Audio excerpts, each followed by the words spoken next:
Scotty, it's a first win of pre-season here at Holloways Park.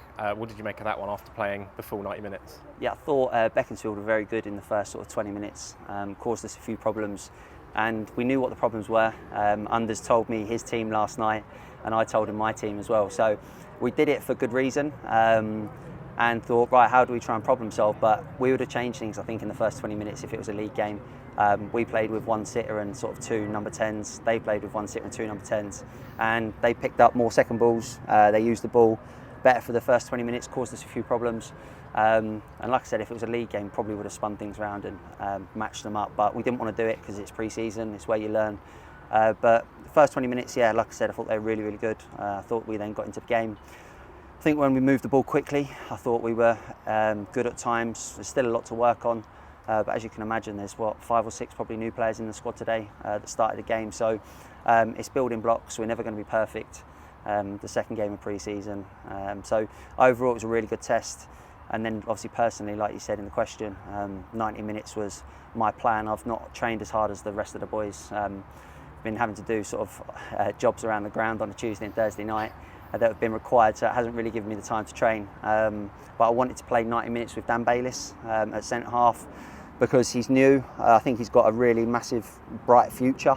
And then I just wanted to play with him and sort of get an understanding with him. And I'm delighted from a personal point of view and a collective that we got the clean sheet. I know it seems so false in pre-season, but that winning mentality and keeping a clean sheet for me is massive. I'd have been really annoyed if we had conceded at the end there. And they probably should have scored throughout the game, but the keepers that came in did a really good job. So yeah, there's a lot of positives, and then at the same time, plenty to work on. Just a couple of questions about a couple of players. We saw Ogo Obi make his first appearance of pre-season. What's his current situation? Yeah, so I just said to Ogo, I said in the summer that he'd come back in pre-season and kind of prove yourself. I think he sort of joined halfway through last season, and there's bits that we wanted him to work on.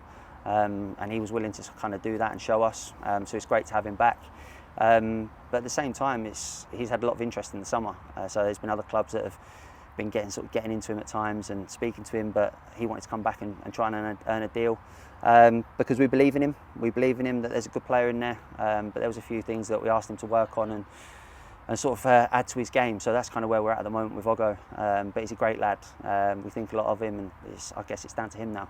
And another player who we've not yet seen in pre-season, Mikel Platt. Is there an injury issue there, or is it something to do maybe with holidays or something? Yeah, no, he was here today. Yep. He was here today. He's carrying a bit of a knock. So hopefully within the next week or two, we should see him return to training. Really disappointed that he's not been able to play yet, because from seeing him play for Bracknell on 4 or 5 occasions, I've been really impressed. Hence why he was one of the first signings that we made.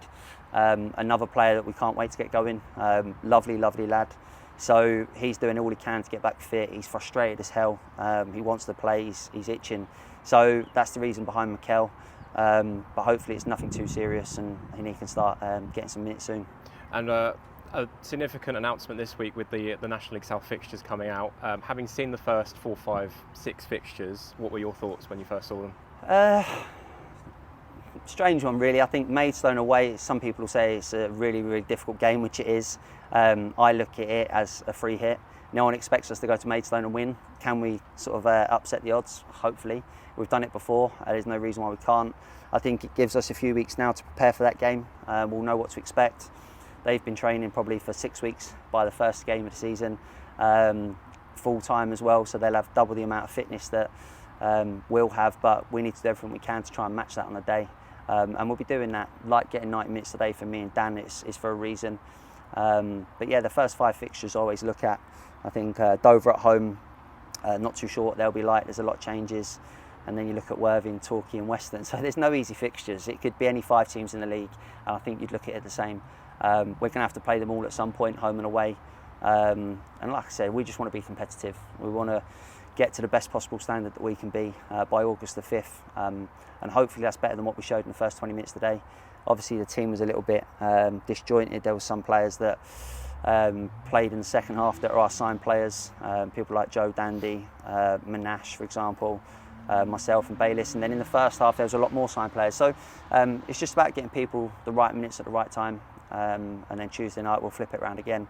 So it might give me a night off come Tuesday.